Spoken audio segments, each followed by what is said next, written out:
Friends, सुप्रभात सभी को। आज हम पहुंच गए हैं अपने फोर्थ पार्ट पे, जो हमारा चैप्टर चल रहा है the rise of nationalism in Europe में राष्ट्रवाद का उदय। तो इस चैप्टर के फोर्थ पार्ट में हम आज सिर्फ दो ही टॉपिक करेंगे, जिसमें से इम्पॉर्टेंट टॉपिक है यूनिफिकेशन ऑफ जर्मनी। तो इसीलिए मैंने इसको कम टॉपिक्स रखे हैं ताकि आप यूनिफिकेशन ऑफ जर्मनी को अच्छे से समझ लें और उस पर आधारित कोई भी क्वेश्चन है, based on that some question is there, you will be able to answer. So let us start the fourth part of the revision which we are doing of nationalism in Europe. You know, there was a liberal revolution. We all have heard about it.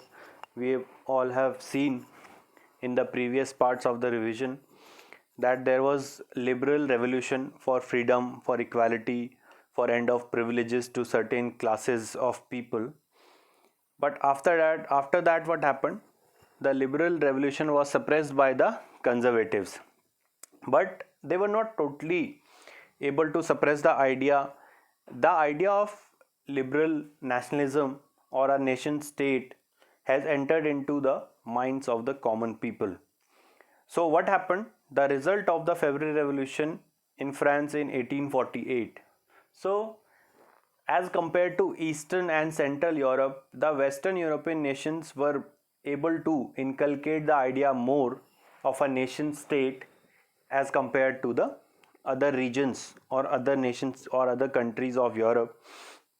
So a revolution came in February 1848 in France, in which there were two consequences. One was the abdication of monarch. monarch जो है वो अपना पद छोड़कर चला गया था. उसके अलावा so the monarch was forced to abdicate his post and give the nation to the common people, who will run it according to their wishes, according to the constitution, according to the parliament. The establishment of a republic in France also happened, and it gave voting rights to all adult males. Here also we have to note that women were still not given voting rights. What happened next? Revolution in other parts of Europe. This was, we are talking about France. हम France की बात कर रहे हैं. इसके अलावा Europe के बाकी हिस्सों में क्या हो रहा था वो भी जान लेते हैं. यूरोप के बाकी हिस्सों में वो पार्लियामेंट्री प्रिंसिपल पर बेस्ड नेशन स्टेट्स चाहते थे. For example the German regions in Italy, there were people who wanted to establish a nation state based on parliamentary principles. जो पार्लियामेंट्री वैल्यूज़ हैं उनके आधार पे एक राष्ट्र बनाना चाहते थे. कौन कौन से पार्लियामेंट्री प्रिंसिपल्स पे वो एक नेशन स्टेट बनाना चाहते हैं? A constitution, freedom of press and freedom of association. तो ये जो तीन मुख्य पार्लियामेंट्री प्रिंसिपल्स हैं, रूल्स हैं, उनके आधार पे वो एक नेशन स्टेट चाहते थे. I am repeating it again. The parliamentary principles on which they wanted a nation were a constitution, the freedom of press and freedom of association. Moving on, there were revolutions, liberal revolutions in Germany also, but they failed. They were not able to consolidate because of many reasons. So many middle class professionals formed large number of political associations in Germany. The liberal ones who wanted a freedom, who wanted parliament, etc. It included the professionals, the businessmen and the prosperous artisans. तो जो third state यानी कि जो common लोगों में से जो समृद्ध थे, धनवान थे, शिक्षित थे, वो लोग रिप्रेजेंटेटिव्स बन गए. किसके? द न्यू मिडिल क्लास और the common people. So on 18th May 1848 a meeting was convened of 831 elected representatives. तो 831 इलेक्टेड रिप्रेजेंटेटिव्स ने 18 मई 1848 को एक मीटिंग बुलाई. कहाँ पे? In Frankfurt at Saint Paul's Church, and this was named as the German National Assembly. उन्होंने अपने आप को जर्मन नेशनल असेंबली डिक्लेयर कर लिया कि वही पार्लियामेंट है, और वो 831 इलेक्टेड रिप्रेजेंटेटिव्स थे थर्ड स्टेट के, जिन्होंने ड्राफ्ट करने की कोशिश की कॉन्स्टिट्यूशन जर्मनी के लिए. So they wanted to draft a German constitution, and they gave an offer to the monarch that he must come and be the monarch, hold the crown, but some powers of that monarch will be limited by the parliament. So a constitutional monarchy they wanted to establish, but Frederick William rejected this idea, and he, along with other monarchs, has suppressed this movement or this revolution in Germany. तो Frederick William fourth ने इस movement को suppress कर दिया. ये movement इसलिए भी suppress हुई कि इसमें जो मिडिल क्लास थे उनकी पॉपुलैरिटी बहुत बढ़ रही थी और वो पहले से ही प्रॉस्परस और एजुकेटेड थे, पर वो उन लोगों की कोई भी समस्याओं पर ना ध्यान देना चाहते थे, ना सुन रहे थे, जो कि बहुत ज़्यादा पुअर हैं, पीजेंट्स हैं, लेबरर्स हैं. So the revolution in German regions में कॉन्सिक्वेंसेस देख लेते हैं हम कि ये जो 18 मई 1948 को इन्होंने एक फ्रैंकफर्ट पार्लियामेंट की सेंट पॉल्स चर्च में, उसके बाद क्या हुआ, what happened next. The parliament was dominated by the middle class, as we have already discussed. जो पार्लियामेंट थी वो professionals, merchants, businessman, lawyers etcetera, इन सभी लोगों द्वारा डोमिनेटेड थी. और इसमें जो पुअर लोग हैं, जो बहुत लोअर स्ट्रेटा से बिलोंग करते हैं इकोनॉमिकली, उनका रिप्रेजेंटेशन बहुत कम था और ना ही उनकी डिमांड्स पर कोई ध्यान दे रहा था.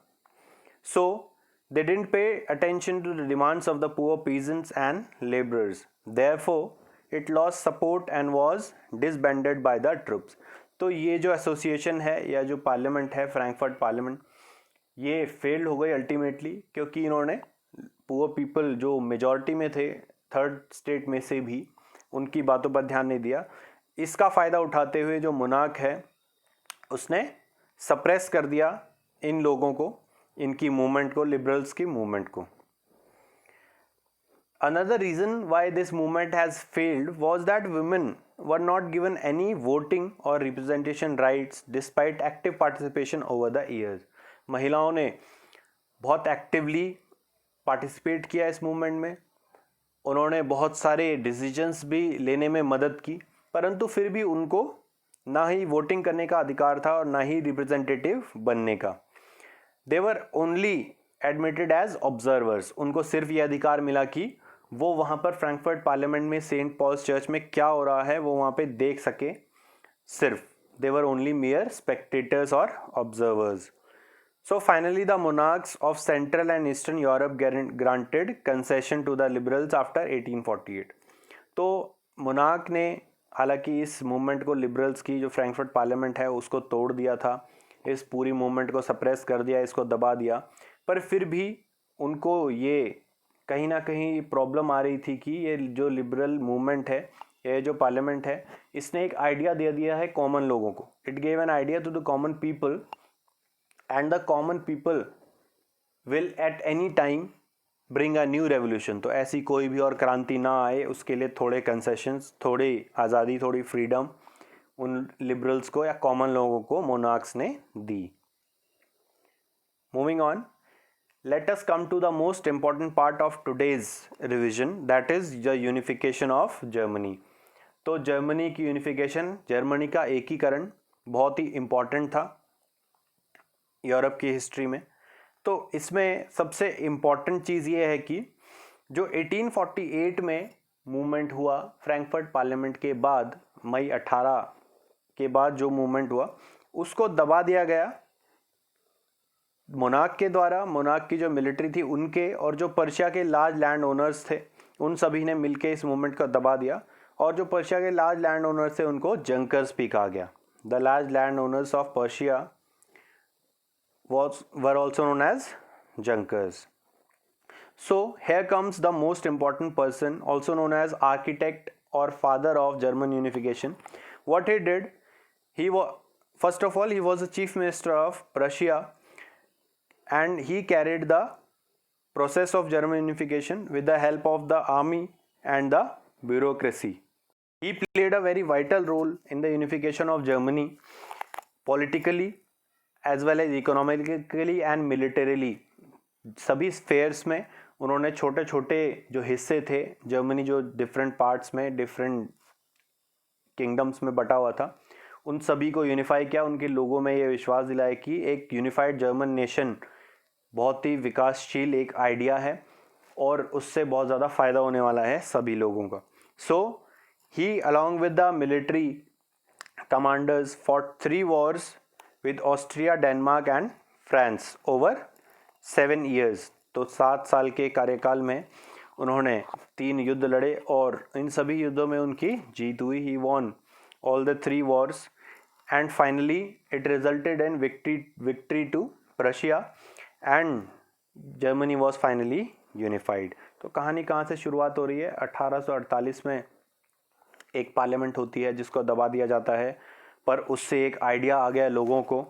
तो ओटो वन बिस्मार्क जो कि प्रशिया के चीफ मिनिस्टर थे, उन्होंने ये सोचा कि क्यों ना स्टेट ही, यानी कि जो गवर्नमेंट है वो खुद ही इनिशिएटिव ले और एक यूनिफाइड नेशन बना सके, आम लोगों की मदद करे. यानी कि यहाँ पे क्या हो रहा है, जो स्टेट है, जो मिलिट्री है, उसने आम लोगों की मदद की. उनका जो आइडिया था यूनिफिकेशन का, उसको पूरा करने में उन्होंने अलग अलग स्टेट से वॉर लड़ी और वॉर जीती और फाइनली जर्मनी को यूनिफाई कर दिया. So what were the implications of the German unification? तो जर्मन यूनिफिकेशन के इम्प्लीकेशंस क्या हुए? You can see here there is a German flag. So, what were the implications? It demonstrated state power of Prussia. इसने ये दिखाया कि state की जो शक्ति है, राज्य की जो शक्ति है या देश की जो शक्ति है, वो बहुत ही स्ट्रांग होती है और बहुत ही इम्पोर्टेंट होती है. इससे बाकी जो देश हैं यूरोप के, उन्होंने भी बहुत ज़्यादा इससे आइडिया लिया, इससे इंस्पायर हुए, ताकि और दूसरी जगहों में भी, दूसरे रीजन्स में भी जो नेशंस हैं वो इसी तरीके से क्रिएट हो सके. So the new state place strong emphasis on, उन्होंने बहुत ज़्यादा स्ट्रेस किया कुछ चीज़ों पर. For example, they modernised the currency. There were many different currencies. They unified these currencies in to very less number of currencies and give a modernisation process. They improve the banking system. They also improve the legal and judicial system. तो बहुत सारे steps लिए, उनमें से कुछ मुख्य steps हैं: modernising the currency, improving the banking system, improving the legal and judicial system after the German unification. And these improvements inspired other countries also to unify as a nation. Persian measures and practices became model for the rest of Germany and Europe. Come to the last part of today's topics, that is assignment. I'll give you some questions. You will answer these questions yourself after watching this video and send me your assignments after you have done them. Question number first, write a short note on the unification of Germany. Germany की unification में एक short note लिखिए. इसमें आप क्या कर सकते हैं, एक आइडिया दे देता हूँ. आप हिस्टोरिकली बताएं क्या हो रहा था, what happened on 18 May 1948. After that you must tell Ottoman Bismarck what he did, how many wars he fought, and ultimately what were the consequences, result क्या आए जर्मन यूनिफिकेशन के. Question number 2, when and where was a meeting of the elected representatives of the German National Parliament convened? What role did the women play in it? तो जो elected representatives, प्रतिनिधियों की एक meeting थी German national parliament की, वो कहाँ बुलाई गई और उसमें महिलाओं की क्या भागीदारी थी. Question number 3, who were known as Junkers? We have already learned who were known as Junkers. Question number 4, who was the father of German unification? या who was the architect of German unification? Next is who rejected the idea of constitutional monarchy and the German crown? Last question, the revolutionaries wanted to create a nation state on the basis of which parliamentary principles? कौन से parliamentary principles पर आधारित एक nation state चाहते थे revolutionaries Europe